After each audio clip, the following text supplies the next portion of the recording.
Hello, it's me, Atlas, and today I will be reviewing some books that I read throughout the months of December and January. The first book that I read is The Glass Castle by Jeanette Walls. And my teacher first announced that we would be reading this in English class. It was like, oh yes, we're reading a memoir by Jeanette, what's her name? And everyone went, thinking that it was going to be Jeanette McCurdy. I liked this book even though I had to read it for school, especially since the teacher was gone on maternity leave and the assignments were pretty easy. I do love memoirs because they really get to the heart of the characters because you're literally seeing it through the main character's eyes. So let's read some of my notes. I hate animal abuse. I mean, I hope we all do. Let's not abuse animals. No one can describe a person's life like they can. And memoirs I like because really they're not about the entire life. They're about childhood or a specific instance. So they really just hone in on that one thing. It's life. And it's crazy that life can be this different for so many people. Why did the air have to come on right now? The heater is on. It's 27 degrees outside. It's freezing. Deal. I feel like there was not a word wasted in this book. It got straight to the point. It was very precise. Why is the cat glaring at me? This is my room, child. It feels gross to critique this person's life because it was such a beautiful story and this is literally their life. I do wish that the desert could have been shortened. Maybe I'm just saying this because I have to read this book for school. The innocence and the naivety at the beginning that Jeanette has is just so perfectly intertwined into this story, and it's so perfectly conveyed. And it really allows for just some terrible things to seem reasonable and justifiable. And I mean, it is in our human nature to rationalize things, so this makes a lot of sense. I can definitely tell that she had a background in journalism. Welch. Part 3, book was split up into 5 parts, and part 3 was chef's kiss. Terrible things happened, but like, it's so well written. For like the first couple, I gave them ratings, and then the last couple, I forgot about the ratings. Oh my god, that's my hair. Ignore that. Ignore that. Enjoyment was 8 out of 10. Next book I read. Oh no! My favorite book just fell on the floor. It's okay. We can deal with it later. The next one I read was the sequel to Before the Coffee Gets Cold. This is Tales from the Cafe by Toshikazu Kawaguchi. My god, I love this series. I need a physical copy of the first book because all 3 of them together are going to look so cute. I have the 3rd one already. I'm about to read it. This genre is like magical realism. There are lots of unnecessary conversations that do heighten the characterization, but they are, again, unnecessary. And I feel like I need to explain the plot of this, but I don't want to explain the plot of it. It was about a cafe. And this cafe, it has an urban legend that if you sit in a certain seat, you can go back in time. You can't alter the future in any way, but you can go back in time and talk to like a loved one. If they visited that cafe, you can't get up from your seat and you have to do it before the coffee gets cold. There are so many names in this book that it's so cute. It's adorable. But there are so many names in this book that start with K. You do come to get the hang of it because these characters are just so well thought out. They're distinct. They're amazing. But there are so many. The relaxed imperfect, I suppose, I guess it's translated from Japanese. I thought the imperfectness of the poetry, the writing style, just the casualness of it all, that's what makes it special in its own amazing, comfy, cozy, familiar way. This book feels familiar, yet you've never read something like it. And there are a lot of callbacks to previous chapters in this book, especially at the ends. It just wraps it up so perfectly, even though it's just like little short stories. I enjoyed this 9 out of 10. This next book was on my TBR for so long. Flowers for Algernon by Daniel Keyes. I don't like the cover. How do I start this? Flowers for Algernon is a book about Algernon. There's a guy who there's something off with his brain. He can't be smart. He doesn't have a lot of smarts. And so they're running some tests on this mouse. And they find a surgery, that makes the mouse smart. And so they give it to the guy, except then the mouse starts to deteriorate.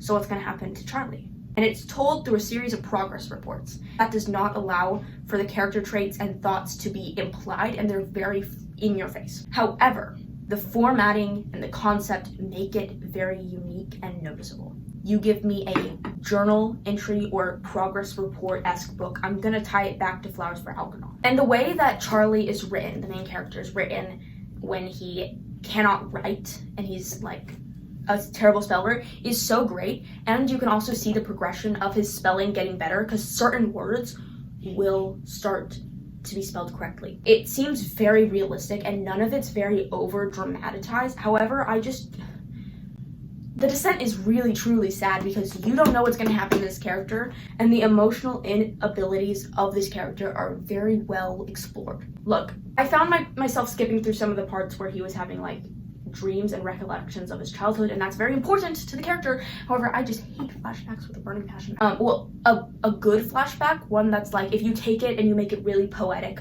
almost like it's detached from reality, that's a great flashback. I didn't like that the women were love interests or hated. I didn't like the way Alice was written though. I don't know. She seems kind of icky. 8.5 out of 10. The next one I read, I don't have a physical copy, it was The Maid by Anita Prose, and in the beginning, there was just so many seemingly meaningless parts that were actually spent developing suspects and their motives without the main character even knowing that her narration was doing that. I loved it. I did not finish it though. One, because it was an ebook, it was an online copy that I got from Libby, the library app. Also, no, that's actually the only reason, because I do not like reading ebook. Oh, I don't have my copy of The Outsiders right here with me. I did read that. I'm from Oklahoma, so it was very important that I read it. So this is The Outsiders by S.E. Hinton. I thought it was going to be an action-packed thriller almost, but it wasn't. And that was just so much better because it was about these characters and their hardships and their struggles, and I loved that. And all the characters were very well written, and I cried a little bit. Okay, maybe I didn't cry, but I was very close to crying. I think the book with the perfect length, and I loved the pacing. I did not rate this one though. I wish that there had been some more time with some of the characters because I totally forgot about some of them. I give this book 9.5 out of 10. Some of these books, like, I think Flowers for Algernon was not as good as I thought it was when I was reading it. Which is probably, like, in retrospect, could have rated it a little bit lower and I wouldn't have been like, oh, why did you rate it so low? This one, I don't have any bad like feelings towards it. I mean, there's obviously like there could be some representation of different races and how it was different for them, but I just think spending time on solely a couple characters is really impactful. So the next book I read, I'm gonna go grab it, it's over there. I have some harsh thoughts. I have some things to say about this book. Okay, I know it was of its time. It is Peter Pan by J.M. Barrie. Oh my god, I'm conflicted over this one. The concept, the writing, it's great. The plot, I wish I would be able to, if I had kids, I wish I'd be able to read it to them, but I couldn't in my right mind read it to them. I mean, I'm sure most of us know the story of Peter Pan. He kidnaps some kids, takes them to Neverland where no one ever grows old. He gets Wendy to be their mother, and that's her only personality trait is that she wants to be a mother. And then, of course, they use some racial slurs for Native Americans. Peter Pan is the worst character ever. Will he ever learn? No, because no one's trying to discipline him and make him learn anything. This could have been a great redemption story for Peter Pan. He could have become a good person by the end. It would have been so easy, and yet it wasn't there. It didn't happen. I'm gonna read through my notes word for word. Right off the bat, I can see the creativity of the world and the perfect nonsense that doesn't make sense in the best way. This is what I expected Mary Poppins to be, and am wildly excited to keep reading. This book will probably not pass the Bechdel test. It didn't. The two female leads are pit against each other, and Wendy is supposed to aspire to be a mother to the boys. Gross. Underlying misogyny and very prominent racism. In the scene where they introduce the Picani tribe, Barrie uses a racial slur, reinforces harmful stereotypes, and places the value of Tiger Lily in the idea that every man wants to wife her. Peter is a dictator. Why are Tiger Lily and Wendy implied to be in love with Peter when he has done nothing to deserve that love and he is a dictator and he is a jackass? Why is Mr. Darling refusing to come out of the dog kennel? That was hilarious, actually. John and Michael are not even relevant to the story. Were those Barrie's adopted sons that he wrote into the story? I think so. I think I read that in the back. I don't care. The characters are useless to the story. The next book that I tried reading, this is another DNF, is Obsessed by Allison Britz. I got it for free from my school library, not realizing it was a memoir, and I was like, yes, it's a memoir. Right away, I can see that the writing style will be easy for me to understand, but not what I enjoy reading, and that is why I ended up not finishing this book. All right, so I don't have notes for the rest of these books.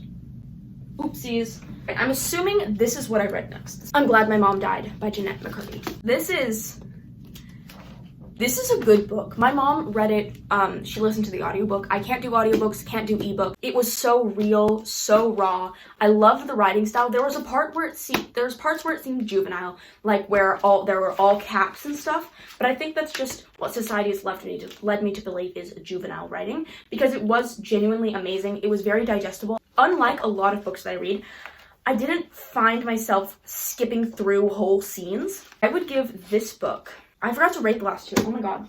I would reread this, honestly, and that's saying something. So I would give this a 9 out of 10. Not quite 9.5. Probably should have spent a lot more time discussing that. I just don't have notes for it. So I made another cup of tea. Let's talk about our next book, which honestly, I was just not thinking about it while I was waiting for like the kettle and the water to boil and stuff. And I was like, do I like this book, or did I only like it because I was reading it just then? Because I tend to like books that I've just now read. This is Neil Gaiman's The Graveyard Book. The quality of this book, the texture of it, is phenomenal. I really liked it. However, I wish I had more characterization of Bod. Also, the end sort of came out of nowhere. It was just sort of about like him enjoying life, and then suddenly the end comes along and it's just so action-packed. I wish there would have been more build up to that. It's a nice length of a book. I liked Scarlet. I didn't like that we didn't see much of his parents. At the end, spoiler alert, he leaves the graveyard and he's still so young. I'm gonna give this an 8.5 out of 10. I want to give it a 9, but I know in my heart I can't give it a 9. Me editing this knows that it doesn't feel like a 9 sort of book. It feels like an even number sort of book, so I can't give it a 9, but it is better than an 8.5. That makes no sense. It doesn't have to. It just is. Last 3 books that I've read. 2 of them I don't have with me. I went on a reading children's book kick because 1, I wanted to meet my quota of reading for January, and 2, they kind of just fell into my hands and I thought, hey, this is going to be nice. It's going to be relaxed. There we go.